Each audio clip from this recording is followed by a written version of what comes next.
नमस्कार, news and competition के रगड़ चैनल में आपका स्वागत है। देखते हैं उत्तराखंड की 10 महत्वपूर्ण खबरें। केदारनाथ में जारी भारी बर्फबारी के कारण केदारनाथ के यात्री जो जहां हैं वहीं रुक गए। धामी ने किच्छा में नया शहर बसाने को मोदी से 1000 करोड़ मांगे। बद्रीनाथ मंदिर में क्यूआर कोड लगाने पर मुकदमा। धामी ने प्रधानमंत्री को दिया इन्वेस्ट समिट का न्योता। अनुभाग अधिकारी पूर्व भाजपा नेता के विरुद्ध चार्जशीट दाखिल। दिवंगत चंदन राम दास के विभाग मुख्यमंत्री देखेंगे। बिजली बिल की अतिरिक्त सिक्योरिटी पर निर्णय जल्द। नैनीताल विधानसभा नियुक्तियों पर सरकार से मांगा जवाब। विशेषज्ञ डॉक्टरों को 4 लाख वेतन की योजना। अल्मोड़ा बागेश्वर में बेमौसम बारिश से बड़ी आफत। पिथौरागढ़ के गणाई गंगोली में तैनात फार्मासिस्ट की मौत। कुमाऊं के 5 जिलों में शुरू होगी कुक्कुट पालन योजना। रुद्रप्रयाग में C2 का मजदूर दिवस पर केंद्र सरकार के खिलाफ प्रदर्शन। बारिश और बर्फबारी के बीच चारों धामों में उमड़े श्रद्धालु। स्वास्थ्य विभाग खुद चलाएगा पीपी मोड पर दिए गए अस्पताल। विदेश में नौकरी के लिए होने वाली परीक्षा में फर्जीवाड़ा, 3 गिरफ्तार। रुद्रप्रयाग प्रदेश के चारों धामों में जारी बारिश और बर्फबारी का सिलसिला सोमवार को भी जारी रहा। केदारनाथ में सुबह 4 बजे से जारी बर्फबारी के कारण यात्रियों को सुबह 6:30 बजे सोनप्रयाग में रोक दिया गया। केदारनाथ पहुंचे यात्रियों को भी दर्शन करने के बाद वापस भेज दिया गया। मौसम विभाग की चेतावनी को देखते हुए रुद्रप्रयाग के डीएम ने मौसम सामान्य होने तक यात्रियों से जो जहां है वहीं रुकने का आग्रह किया है। केदारनाथ में बीते 18 अप्रैल से रोजाना बर्फबारी हो रही है। धाम में इस मौसम को देखते हुए जिला प्रशासन ने सोमवार सुबह 10:30 बजे के बाद यात्रियों को सोनप्रयाग से आगे नहीं जाने दिया था। रुद्रप्रयाग, तिलवाड़ा, अगस्त मुनि, गुप्तकाशी, फाटा, रामपुर, सीतापुर और गौरीकुंड में यात्रियों को मौसम ठीक होने तक वहीं ठहरने का आग्रह किया गया है। सहायक सेक्टर मजिस्ट्रेट संदीप नौटियाल ने बताया कि 10:30 बजे तक 6048 तीर्थ यात्रियों को केदारनाथ के लिए भेजा गया था। डीएम रुद्रप्रयाग मयूर दीक्षित ने कहा कि मौसम ठीक होने तक जो यात्री जिस स्थान पर रुके हैं वहीं रुके रहे। यात्रियों से रुक कर यात्रा की अपील भी की जा रही है। जिलाधिकारी ने बताया कि केदारनाथ में बर्फबारी के कारण सुरक्षा को देखते हुए यात्रा को नियंत्रित किया जा रहा है। गोपेश्वर समर्पित बद्रीनाथ धाम में डिजिटल भुगतान कंपनी का क्यूआर कोड लगाने के मामले में पुलिस ने मुकदमा दर्ज कर लिया है, जबकि मंदिर समिति ने केदारनाथ मंदिर में लगाए गए क्यूआर कोड को लेकर कर्मचारियों पर जवाब तलब किया है। चमोली के पुलिस अधीक्षक परमेंद्र डोभाल ने बताया कि बद्रीनाथ मंदिर के प्रभारी अधिकारी अनिल ध्यानी की तहरीर पर अज्ञात के खिलाफ आईपीसी की धारा 420 के तहत केस दर्ज कर जाँच शुरू कर दी गई है। पुलिस उपाधीक्षक प्रमोद साहा ने बताया कि मंदिर परिसर में लगाए गए 5 क्यूआर कोडों को बोल्ड कब्जे में ले लिए हैं। उधर रुद्रप्रयाग के पुलिस उपाधीक्षक बिमल कुमार ने बताया कि केदारनाथ में क्यूआर कोड लगाने के मामले की जांच जारी है। सूत्रों ने बताया कि वर्ष 2018 में इस तरह के करार को लेकर बात हुई थी। करार हुआ या नहीं ये स्पष्ट स्थिति नहीं हो पाई। बीकेटीसी के कार्यकारी अधिकारी आरसी तिवारी ने कहा कि खाता किसका है और इससे पैसे कितने गए इनकी जाँच की जा रही है। 1-2 दिन में मामले का खुलासा हो जाएगा। देहरादून मुख्यमंत्री पुष्कर सिंह धामी ने यशनगर के किच्छा के पास प्राग फार्म में नया शहर बसाने के लिए प्रधानमंत्री नरेंद्र मोदी से 1000 करोड़ रुपए देने का आग्रह किया है। धामी ने मोदी को बताया कि सरकार ने राज्य में 5 से 7 नए शहर विकसित करने का फैसला लिया है। पिछले चरण में यशनगर के किच्छा के समीप 2000 एकड़ में नया शहर बनाया जाएगा। धामी ने प्रधानमंत्री मोदी को पहले चरण में यशनगर में किच्छा के समीप स्थित प्राग फार्म में शहर विकसित करने का प्रस्ताव के बारे में जानकारी दी। साथ ही यह बताया कि उनके लिए उन्होंने आवास और शहरी मामलों के केंद्रीय मंत्रालय से 1000 करोड़ की धनराशि उपलब्ध कराने का अनुरोध किया है। उन्होंने कहा कि यह नया शहर ग्रीनफील्ड सिटी रुद्रपुर से मात्र 15 किलोमीटर दूरी पर स्टेट हाईवे 47 पर स्थित होगा, जिसका नजदीकी रेलवे स्टेशन पंतनगर होगा। वह आर्थिकी के दृष्टिकोण से अहम अमृतसर कोलकाता इंडस्ट्रियल कॉरिडोर के पास होगा। इस प्रस्तावित शहर के समीप 200 से 250 एकड़ का नॉलेज पार्क तैयार करने का भी प्रस्ताव है। मुख्यमंत्री पुष्कर सिंह धामी ने प्रधानमंत्री नरेंद्र मोदी को 4 धाम यात्रा की व्यवस्थाओं को लेकर भी विस्तृत जानकारी दी है। धामी ने कहा कि रिकॉर्ड संख्या श्रद्धालु दर्शन करने आ रहे हैं। जोशीमठ में केंद्र सरकार के सहयोग से राहत कार्य किए जा रहे हैं और अब वह स्थिति सामान्य है। मोदी ने जोशीमठ के संबंध में केंद्र सरकार से हर संभव सहयोग को लेकर आश्वस्त किया है। उन्होंने प्रधानमंत्री को केदारनाथ बद्रीनाथ धाम का प्रसाद गंगा तुलसी के साथ ही गंगोत्री, यमुनोत्री, अलकनंदा और मंदाकिनी का गंगा जल और रुद्राक्ष की माला भी भेंट की। पीएम से मुलाकात के दौरान धामी ने बताया कि 4 धाम के तर्ज पर कुमाऊं मंडल में मानसखंड माला परियोजना शुरू की गई है, जिसके अंतर्गत पौराणिक व ऐतिहासिक स्थलों को सर्किट से परस्पर जोड़ा जाएगा, जिसमें जागेश्वर धाम, आदि कैलाश, पार्वती सरोवर, ओम पर्वत के दर्शन, लोहाघाट से रामकृष्ण मठ के अद्वैत आश्रम की शाखा मायावती आश्रम को शामिल किया। उन्होंने इस परियोजना के लोकार्पण के साथ ही पिथौरागढ़ में जनसभा में विभिन्न विकास योजनाओं का लोकार्पण और शिलान्यास करने का न्योता दिया। हरिद्वार जेईई पेपर लीक प्रकरण में एसआईटी ने अनुभाग अधिकारी और पूर्व भाजपा नेता समेत 96 आरोपियों के खिलाफ विजिलेंस कोर्ट में चार्जशीट दाखिल कर दिया, जिसमें 75 अभ्यर्थी और 21 आरोपी शामिल है। इस मामले में एसआईटी 21 आरोपियों को गिरफ्तार कर जेल भेज चुकी है। सोमवार को एसएसपी अजय सिंह ने जिला पुलिस मुख्यालय पर इस संबंध में जानकारी दी। लोक सेवा आयोग की पटवारी भर्ती परीक्षा को पेपर लीक होने के बाद जेईई और ई परीक्षा का पेपर लीक होने की बात भी सामने आई थी। एसएसपी अजय सिंह के पर्यवेक्षण और एसएसपी क्राइम रेखा यादव के नेतृत्व वाली इस एसआईटी ने दोनों प्रकरण की जांच के दौरान सामने आया कि आयोग के अनुभाग अधिकारी संजीव चतुर्वेदी को दोनों पेपर लीक मामलों का मास्टरमाइंड था। एसएसपी अजय सिंह ने सोमवार को बताया कि एईजी परीक्षा में धांधली में एसआईटी ने कुल 21 आरोपियों को गिरफ्तार कर लिया है। लीक हुआ पेपर खरीदकर परीक्षा देने वाले अभ्यर्थियों के बयान में दर्ज किए गए नकल करने वाले 21 आरोपियों के साथ पर्याप्त साक्ष्यों के आधार पर 75 छात्रों के विरुद्ध देहरादून स्थित विजिलेंस कोर्ट में आरोप पत्र दाखिल किया गया है। उन्होंने बताया कि विवेचना के दौरान 20,49,000 रुपये की रिकवरी भी की गई है। एसएसपी ने बताया कि संजीव चतुर्वेदी के भांजे अनुराग के बैंक खाते में 13,41,000 रुपये फ्रीज कराए गए हैं। साथ ही चतुर्वेदी को रिमांड पर लेकर करीब 35 लाख रुपए की ज्वेलरी भी बरामद कराई गई है। इस प्रेस वार्ता के दौरान एसएसपी अपराध शाखा रेखा यादव, एसपी सिटी स्वतंत्र कुमार सिंह मौजूद रहे। देहरादून दिवंगत कैबिनेट मंत्री चंदन राम दास के सभी विभाग मुख्यमंत्री धामी देखेंगे। सोमवार को मुख्य सचिव डॉक्टर एस एस संधू ने संबंध में आदेश जारी कर दिए। कैबिनेट मंत्री चंदन राम दास बीते बुधवार को निधन हो गया था, जिनके पास समाज कल्याण, अल्पसंख्यक कल्याण, छात्र कल्याण, परिवहन, लघु और सूक्ष्म उद्योग और खादी ग्रामोद्योग विभाग की जिम्मेदारी थी। ये सभी विभाग मुख्यमंत्री देखेंगे। सीएम के पास पहले से 23 विभाग हैं, अब उनके पास 29 विभाग की जिम्मेदारी हो गई। कैबिनेट में 3 पद पहले से खाली थे। चंदन राम दास के निधन के बाद ये संख्या 4 हो गई है। उधर मुख्य निर्वाचन अधिकारी रविशंकर ने बागेश्वर विधानसभा सीट के रिक्त होने की सूचना निर्वाचन आयोग को भेज दी है। आयोग इस सीट पर 6 माह से कभी भी उपचुनाव का कार्यक्रम घोषित कर सकता है। इस सीट से चंदन राम दास लगातार 4 बार विधायक निर्वाचित हुए थे।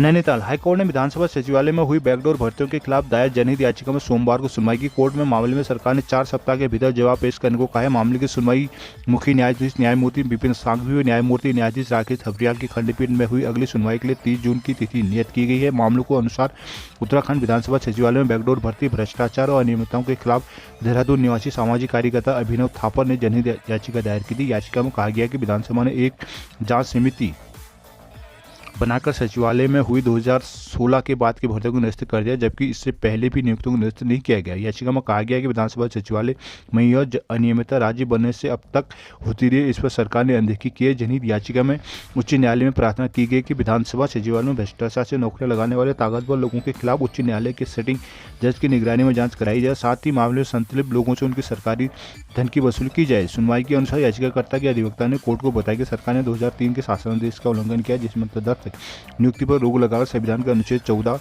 16 और 187 के तहत हर पात्र नागरिक को सरकारी नौकरी में समान अधिकार और नियमानुसार भर्ती का प्रावधान है। याचिकाकर्ता की ओर से याचिका में कहा गया कि सरकार ने उत्तर प्रदेश विधानसभा के 1974 की सेवा नियमावली और उत्तराखंड विधानसभा 2011 की नियमावली का भी इसमें उल्लंघन किया गया है। देहरादून उत्तराखंड के अस्पताल में विशेषज्ञ डॉक्टरों की तैनाती को 4 लाख रुपए तक मासिक वेतन की यू-कोड-पी हुई योजना को अग्रिम आदेश में बढ़ा दिया गया। सचिवालय में सोमवार को राष्ट्रीय स्वास्थ्य मिशन की कार्यकारिणी समिति की बैठक हुई, जिसमें स्वास्थ्य विभाग की योजनाओं को लेकर कई निर्णय लिए गए। सचिव स्वास्थ्य डॉक्टर आर राजेश कुमार ने बताया कि राज्य में गत वर्ष शुरू की गई यू-कोड-पे योजना का अच्छा रिस्पॉन्स से देखते हुए इसके तहत फिर से डॉक्टरों की तैनाती करने का निर्णय लिया गया है। इसके तहत अस्पताल में विशेषज्ञ डॉक्टरों की तैनाती को 4 लाख रुपए तक का वेतन दिया जा रहा है। योजना के तहत काफी संख्या में डॉक्टरों ने ज्वाइन किया है। आगे भी इसके तहत डॉक्टरों की तैनाती जारी रहेगी। उन्होंने कहा कि इसमें मरीजों को अपने आसपास के अस्पताल में आसानी से इलाज मिल जाएगा, जिसके साथ एलोपैथी डॉक्टरों को आयुष पद्धति का प्रशिक्षण देने की योजना को भी जारी रखने का निर्णय लिया गया, जिसे उन्होंने पहले चरण में 32 डॉक्टरों को प्रशिक्षित किया गया है। बैठक में अपर सचिव स्वास्थ्य अमनदीप कौर, स्वास्थ्य महानिदेशक डॉक्टर विनीता साहू, वित्त नियंत्रक अनिता जोशी, निर्देशक NHM doctor Saroj Naithani, doctor Bharti Rana, doctor Ajay Kumar आदि मौजूद रहे। रुद्रप्रयाग अंतर्राष्ट्रीय मजदूर दिवस के मौके पर सीटू कार्यकर्ता ने मुख्यालय में रैली निकालकर प्रदर्शन किया। इस दौरान मजदूरों किसानों को संगठित होने की जरूरत पर जोर दिया गया ताकि मजदूरों को उनका पूरा हक मिल सके। सोमवार को centre for Indian trade union के बैनर तले सीटू के कार्यकर्ता संगम बाजार में इकट्ठा हुए, जहां से उन्होंने मजदूर दिवस को लेकर संगम बाजार में बेलनी पुल तक जोरदार प्रदर्शन कर रैली निकाली। उन्होंने भाजपा सरकार पर श्रम कानून खत्म करने का भी आरोप लगाया, जिससे पहले सीटू के अध्यक्ष लक्ष्मी देवी की अध्यक्षता में एक गोष्ठी का आयोजन किया गया था। इस अवसर पर मई दिवस की क्रांतिकारी शहीदों को पुष्प अर्पित कर श्रद्धांजलि अर्पित की गई। सीटू के महामंत्री वीरेंद्र गोस्वामी ने कहा कि 1 मई 1986 में मई दिवस की बदौलत ही पूरी दुनिया में 8 घंटे काम, 8 घंटे विश्राम और 8 घंटे मनोरंजन का अधिकार प्राप्त हुआ। केंद्र की भाजपा की सरकार मजदूरों के हितों में बने 44 श्रम कानूनों को खत्म कर 4 श्रम कोड बनाए जा रहे हैं। अब पुनः एक और नया कार्य दिवस बनाने के लिए संघर्ष करने की आवश्यकता है। किसान सभा के उपाध्यक्ष राजा राज सेमवाल ने कहा कि आज देश का किसान बर्बाद हो गया। इस अवसर पर किसान नेता मदन सिंह, जगदीश सिंह, भीम सिंह, श्यामा देवी, बिमला देवी, रुक्मणी देवी, भगवती देवी, सरिता देवी, मुन्नी देवी, लक्ष्मी देवी समेत बड़ी संख्या में सीटू के कार्यकर्ता मौजूद रहे।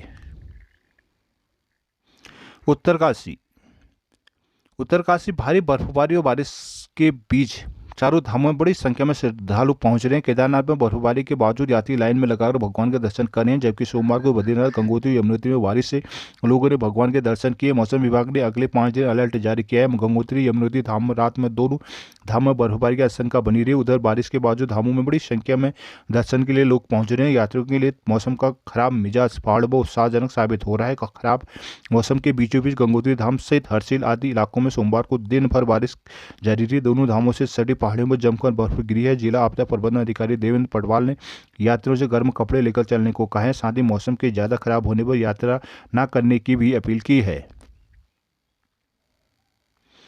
देहरादून उत्तराखंड में पीपीपी मोड पर दिए गए सरकारी अस्पतालों को स्वास्थ्य विभाग अब खुद संचालित करेगा। अक्टूबर के महीने में पीपीपी मोड के सभी अस्पताल विभाग के हैंड ओवर हो जाएंगे। राज्य के अस्पतालों की स्थिति में सुधार न आम लोगों को बेहतर स्वास्थ्य सुविधाएं उपलब्ध कराने के लिए विश्व बैंक ने 2019 में राज्य के लिए 900 करोड़ का प्रोजेक्ट मंजूर किया था, जिसके तहत क्लस्टर के आधार पर अस्पतालों को पीपीपी मोड पर दिया गया था, जिसके बहुत अच्छे परिणाम सामने नहीं आए हैं। सितंबर में विश्व बैंक की परियोजना समाप्त हो रही है। पहले सरकार इस योजना को आगे बढ़ाने में विचार कर रही थी, लेकिन अब सितंबर के बाद अस्पताल को खुद चलाने का निर्णय लिया गया है।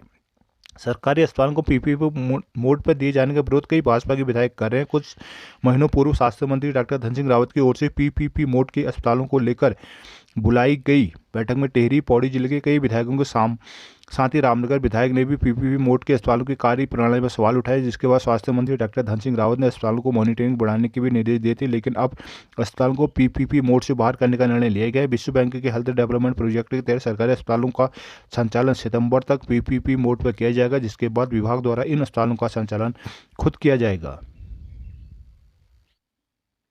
देहरादून विदेश में पढ़ाई या नौकरी के लिए जरूरी आईलेट्स परीक्षा में फर्जीवाड़े का एसटीएफ ने खुलासा किया। इस प्रकरण में 3 आरोपी गिरफ्तार किए गए। उत्तराखंड एसटीएफ के एसएसपी आयुष अग्रवाल ने सोमवार दोपहर अपने कार्यालय में प्रेस वार्ता की। इसके अनुसार दिल्ली के ट्रांसपोर्टर कुलदीप सिंह ने आईलेट्स परीक्षा में गड़बड़ी की सूचना दी थी। दून में इसी साल 25 फरवरी को आईडीपी ने रिस्पना पुल स्थित होटल एमजे पोलिटिको में आईलेट की परीक्षा करवाई थी, जिसमें 171 लोग शामिल हुए। लेकिन जांच में पता चला कि इनकी आंसर शीट जिस कोरियर वाहन में ले जाई गई थी, उसे मोहन के पास जंगल में रोककर कुछ लोगों के आंसर शीट में जवाब भरे हुए गए थे, जिसके बाद एसटीएफ ने आरोपी जितेंद्र पुत्र जयराम निक्की हनपुरा साड़ी हरदोई यूपी, साहिल पुत्र सतीश कुमार निवासी कैलाश नगर रोड लुधियाना और शब्बीर खान पुत्र सुजात अली निवासी डोरिया बिहार हाल निवासी मालरा पटेल नगर को गिरफ्तार कर लिया है। अल्मोड़ा बेमौसमी बारिश से जनजीवन अस्त व्यस्त हो गया। लगातार हो रही बारिश ने लोगों की परेशानी बढ़ा दी है। आलम यह है कि लोगों को मई में गर्म कपड़े निकालने पड़ रहे हैं। वहीं लगातार बारिश को देखते हुए प्रशासन में अलर्ट मोड पर आ गया। रविवार से रुक रुक कर बारिश में अब लोगों की परेशानी बढ़ा दी है। सोमवार को भी दिन भर झमाझम बारिश का दौर जारी रहा। बारिश के चलते लोग घरों के अंदर दुबकने को मजबूर हो रही है। लगातार हो रही बारिश में तापमान में भी काफ़ी गिरावट आई है, जिस कारण मई में लोगों को जनवरी जैसी ठंड का एहसास हो रहा है। सोमवार को दिन भर बारिश का असर बाजार में देखने को मिला। बाजार समय से पहले सुनसान होगी। हालांकि बारिश सूख रही जल स्रोतों के लिए जीवनदायिनी बनाई जा रही है। वहीं डीएम वंदना ने आदेश जारी कर संबंधित अधिकारियों को सतर्कता बनने के साथ ही क्षेत्रीय राजस्व उप निरीक्षकों को अपने अपने क्षेत्रों में बने रहने के निर्देश दिया हुआ है। हल्द्वानी उत्तराखंड राज्य के खनन सुरक्षा सप्ताह कार्यक्रम का यहां पुरस्कार वितरण के साथ समापन हो गया। मुख्य अतिथि खान सुरक्षा महानिदेशक प्रभात कुमार ने दीप प्रज्वलित के कार्यक्रम का शुभारंभ किया। इस मौके पर उन्होंने कहा कि राष्ट्र की आर्थिक उन्नति के लिए खनन जरूरी है, लेकिन इस कार्य में सुरक्षा सर्वोपरि है। खनन सुरक्षा सप्ताह आयोजन समिति के अध्यक्ष सुधीर राठौर ने बताया कि इस वक्त उत्तराखंड की 84 सॉफ्टस्टोन एवं मैग्नेसाइट खाद्यान्नों में इस कार्यक्रम में प्रतिभाग किया। खान सुरक्षा महानिदेशक की 5 टीमों ने 6 दिन तक सभी खाद्यान्नों का निरीक्षण किया व मार्गशीट तैयार की। कार्यक्रम को खान सुरक्षा उप महानिदेशक सतीश डी चंद्रवार, खान सुरक्षा निर्देशक रामावतार मीणा व आयोजन समिति के सचिव आरपी तिवारी ने संबोधित किया। संचालन हेमंत बिष्ट ने किया। कार्यक्रम के द्वितीय सत्र में दिव्यांशु राठौर निर्देशित खनन सुरक्षा बनाई की डॉक्यूमेंट्री प्रदर्शित की गई। यहाँ लोक गायक नीरज चौफाल, ममता आर्य की टीम ने प्रस्तुति दी। आयोजन समिति के उपाध्यक्ष योगेश शर्मा, सचिव उप सचिव नरेश बापिला, कोषाध्यक्ष सुनील पांडे, SK लोढ़ा, राष्ट्रीय राहुल बाष्पणे, उत्तराखंड माइंस एसोसिएशन के अध्यक्ष जगदीश कालाकोटी, उपनिदेशक आर्यरला राम बाबू, उत्कृष्ट खनन के लिए group M Almora magnesite limited को प्रथम, NS कॉर्पोरेशन को द्वितीय व काटियार माइंस को तीसरा स्थान मिला है। ग्रुप B में रिठा सॉफ्ट स्टोन माइन को प्रथम स्थान मिला।